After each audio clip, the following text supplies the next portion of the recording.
Alright guys, I'm still in Tucson and I picked this up at the local market.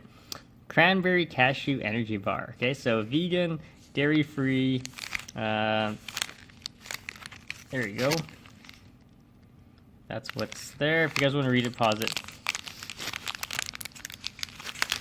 It's gotta be the ingredients down here. Yep. Okay, if you guys want to read this, pause the video.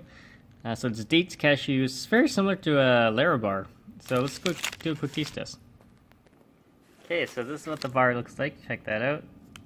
It's got more stuff than a Larabar.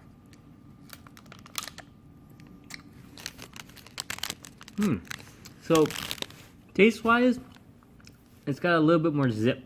It's got more of that cranberry taste to it. It's got a little bit of tanginess. Yeah, actually quite good. But the texture is very similar to Larabar. It's got more nuts in it though. If you have any questions, comments, guys, please subscribe to the channel.